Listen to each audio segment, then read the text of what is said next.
हिंदुस्तान में जहां 80% हिंदू रहते हैं, वहां हिंदुओं के पवित्र स्थल, पूजा स्थल, मंदिरों में पेशाब करने की खबर कई बार आ चुकी है, थूकने की खबर कई बार आ चुकी है, लैट्रिन करने की खबर कई बार आ चुकी है, मूर्तियों को तोड़ने की खबर कई बार आ चुकी है, साधुओं को पीटने की खबर कई बार आ चुकी है, साधुओं को जिंदा जलाने की खबर कई बार आ चुकी है।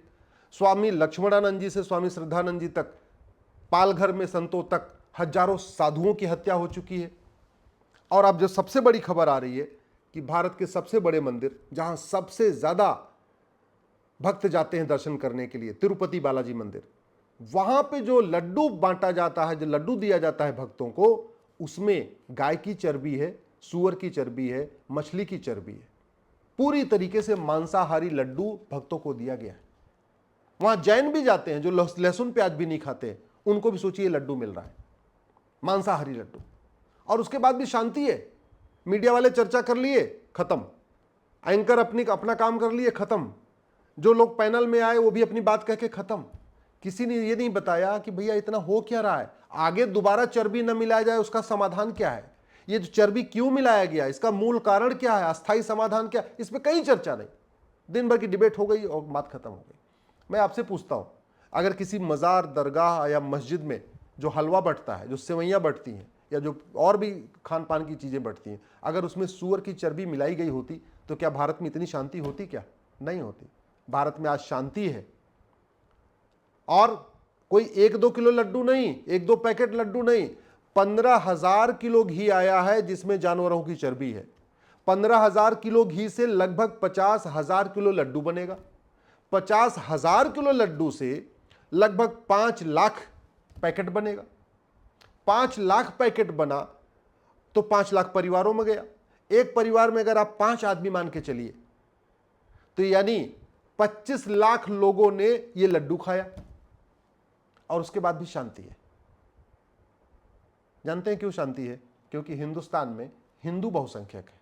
हिंदू हंगामा नहीं करता, हिंदू मारकाट नहीं करता, हिंदू सड़क पे जल्दी नहीं उतरता। और उसी का फायदा उठाया इस मंदिर के ट्रस्टियों ने, मंदिर के जो इसमें काम धाम कर रहे थे, और उन्होंने बड़े आराम से चर्बी मिला हुआ मांसाहारी लड्डू बनवा दिया और सब लोगों को बंटवा दिया।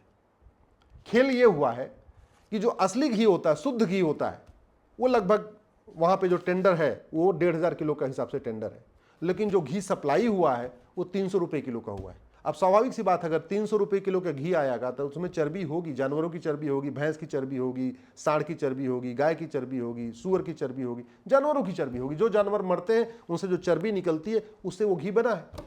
300 रुपए किलो में तो चर्बी वाला घी मिलेगा। तो ये जो पूरा लड्डू खाया पूरे देश में हुआ है, इसका मूल कारण क्या है? भ्रष्टाचार। अब भ्रष्टाचार क्यों चल रहा है? क्योंकि आज तक ये तो छोटा भ्रष्टाचार है, ये तो 15,000 किलो का भ्रष्टाचार है। यहां तो 70,000 करोड़ का कॉमनवेल्थ घोटाला हुआ, न किसी घोटालेबाज को फांसी हुई, न किसी घोटालेबाज की 100% संपत्ति जब्त हुई, न किसी घोटालेबाज की नागरिकता खत्म हुई। 1,76,000 करोड़ का 2G घोटाला हो गया, न किसी घोटालेबाज को फांसी हुई, न नागरिकता खत्म हुई, न उसको 100% संपत्ति जब्त हुई। 1,86,000 करोड़ का कोयला घोटाला हो गया, न किसी घोटालेबाज को फांसी हुई, न नागरिकता खत्म हुई, न 100% संपत्ति जब्त हुई।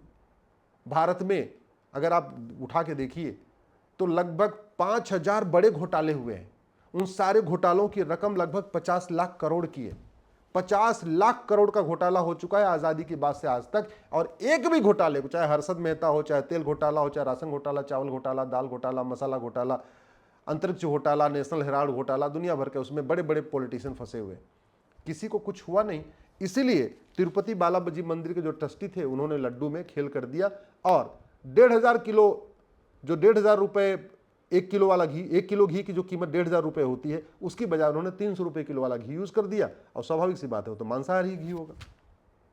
मैं बार बार कहता हूं, सनातन संस्कृति, सनातन धर्म के लिए सबसे बड़ा खतरा है ये घटिया शिक्षा व्यवस्था और घटिया कानून। न शिक्षा में संस्कार है, न कानून का खौफ है। शिक्षा में संस्कार होता तो तिरुपति मंदिर के ट्रस्टी भक्तों के साथ इतना बड़ा धोखा नहीं करते। और मान लीजिए शिक्षा में संस्कार नहीं भी होता, अगर कानून का खौफ होता तो भी नहीं करते। जैसे अरब देशों में, दुबई में, कुवैत में बहुत अच्छी शिक्षा नहीं है, वहां पे शिक्षा में बहुत संस्कार नहीं है, लेकिन कानून इतना है कि अगर मिलावटखोरी किया तो फांसी हुई, कालाबाजारी किया तो फांसी हुई, भ्रष्टाचार किया तो फांसी हुई। तो वहां कानून के खौफ के कारण लोग ठीक से रहते हैं। सिंगापुर, जापान, डेनमार्क, न्यूजीलैंड में क्या है, शिक्षा में संस्कार भी है, कानून का खौफ भी है, तो वहां भी लोग सब अपना ईमानदारी से काम करते हैं।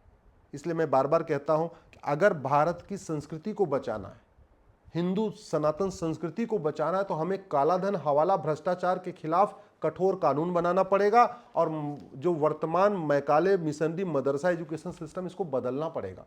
गुरुकुल शिक्षा व्यवस्था लागू करना पड़ेगा और ये संविधान इसकी इजाजत देता है। पता नहीं लोग संविधान की व्याख्या कैसे कर रहे हैं। अरे संविधान का आर्टिकल 28 कहता है कि आप रिलीजियस किताब नहीं पढ़ाएंगे। रिलीजियस किताब का मतलब बाइबल, कुरान नहीं पढ़ाएंगे। धार्मिक ग्रंथ पढ़ाने में कहां रोक लगाई हुई है? हमारा वेद धार्मिक ग्रंथ है, रिलीजियस किताब नहीं है। हमारी भगवत गीता धार्मिक ग्रंथ है, रिलीजियस किताब नहीं है। हमारे रामायण धार्मिक ग्रंथ है, रिलीजियस किताब नहीं है। हमारे जितने उपनिषद हैं वो धार्मिक ग्रंथ है, रिलीजियस किताब नहीं है। लेकिन हम रिलीजन को धर्म मान के बैठे हुए हैं, धर्म और रिलीजन को हमने डिफाइन ही नहीं किया और नतीजा ये हुआ कि हम वैदिक एजुकेशन सिस्टम लागू करने में 10 बार सोच रहे। करना क्या है, ये राइट टू एजुकेशन एक्ट में केवल इक्वल शब्द जोड़ना है, राइट टू इक्वल एजुकेशन। अभी इसकी उम्र जो है 6 से 14 साल है, इसको 6 से 16 साल करना है, यानी 10वीं तक सबके लिए समान। One nation one education board करना है, वन नेशन वन सिलेबस करना है, वन नेशन वन करिकुलम लागू करना है और सबके लिए वैदिक गुरुकुल शिक्षा व्यवस्था लागू कर दिया जाए। फिर आदमी मंदिर में थूकेगा नहीं, मंदिर में पेशाब नहीं करेगा, मंदिर में लैट्रिन नहीं करेगा, मंदिर की मूर्ति नहीं तोड़ेगा और जिस तरीके से ये मांसाहारी लड्डू बनाए हैं, मांसाहारी लड्डू नहीं बनाएगा। और दूसरा तरीका है कानून का खौफ। कानून का खौफ तब पैदा होगा जब ये अमेरिका का फेडरल पिनल कोड भारत में लागू हो जाएगा।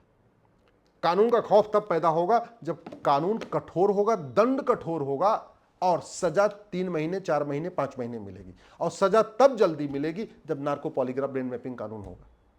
भ्रष्टाचार, कालाधन, हवाला तब खत्म होगा जब 100 रुपए से बड़ी नोट बंद होगी। एक चीज अच्छी तरीके से समझ लीजिए, जितनी बड़ी नोट होती है उतना ज्यादा कालाधन, हवाला, भ्रष्टाचार होता है। जितनी बड़ी नोट होती है उतना ज्यादा कालाधन, हवाला, आपका अराजकता होती है।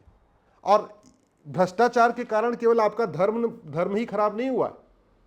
सच्चाई है कि भारत में जितने सनातन के खिलाफ चुनौतियां, उनका भी मूल कारण भ्रष्टाचार है। जैसे घुसपैठ होती है, हमारे लिए बहुत बड़ी चुनौती है। 5.5 करोड़ घुसपैठी आ चुके हैं। कैसे आते हैं? बॉर्डर पे 2000 दिया, अंदर आया, 2-2 हज़ार रुपए में ration card, Aadhaar, driving licence, voter ID, birth certificate, passport, सब कुछ बनवा लेते हैं। 3000, मतलब 10 से 15 हज़ार रुपए खर्च करते हैं, पूरा डॉक्यूमेंट बनवा के भारतीय बन जाते हैं। तो मूल कारण क्या है? घुसपैठ का, भ्रष्टाचार। धर्मांतरण यहां कैसे हो रहा है? या तो भारत के अंदर जो ड्रग स्मगलिंग का पैसा है वो धर्मांतरण में खर्च होता है, या बाहर खाड़ी देशों से हवाला के जरिए आता है, या पश्चिम देशों से एनजीओs को आता है, एफसीआरए के जरिए आता है। तो अगर काला धन, हवाला, भ्रष्टाचार खत्म हो जाए तो धर्मांतरण भी रुक जाएगा।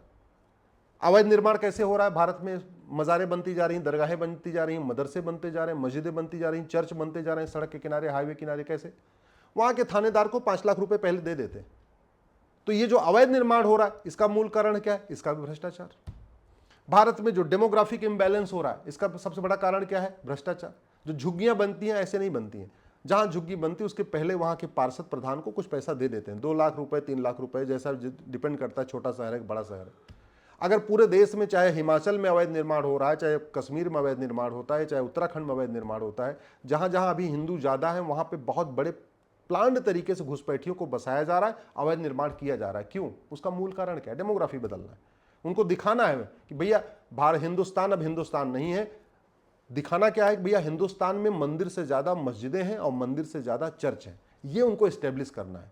सबसे बढ़िया है जब पूरी दुनिया को आपको दिखाना हो कि भाई हिंदुस्तान कोई हिंदुस्तान नहीं रहा है, हिंदुओं का कोई स्थान नहीं है, क्योंकि यहाँ तो मंदिर से ज़्यादा चर्च हैं, मंदिर से ज़्यादा मज़ारें हैं, मंदिर से ज़्यादा दरगाहें हैं, मंदिर से ज़्यादा मस्जिदें हैं। यहाँ पे गुरुकुल से ज़्यादा यहाँ पे मिशनरी स्कूल हैं, यहाँ गुरुकुल से ज़्यादा आपके पास मदरसे हैं। यही इस्टेब्लिश करना होता है। कभी मान लो यूएन में मैटर जाएगा तो यही तो होगा कि ये हिंदुस्तान हिंदुओं का कैसे हो गया। यहाँ तो मंदिरों से ज़्यादा मस्जिद, चर्च है, गुरुकुल से ज़्यादा मिशनरी स्कूल हैं, गुरुकुल से ज़्यादा मदरसे, यही इस्टेब्लिश करना है। और इसके लिए फंडिंग कहाँ से होती है? या तो कालाधन से होती है, हवाला के जरिए होती है। भारत के अंदर जो फंडिंग होती है, जो बहुत सारा ड्रग स्मगलिंग से पैसा आता है, उससे फंडिंग होती है। इसलिए मैं कहता हूँ अगर सनातन संस्कृति को बचाना है, सनातन धर्म को बचाना है, तो 2 काम करना पड़ेगा। भ्रष्टाचार रोकना पड़ेगा, जनसंख्या विस्फोट रोकना पड़ेगा। जनसंख्या विस्फोट तब रुकेगा जो हम दो हमारे दो ना माने, उसकी नागरिकता खत्म।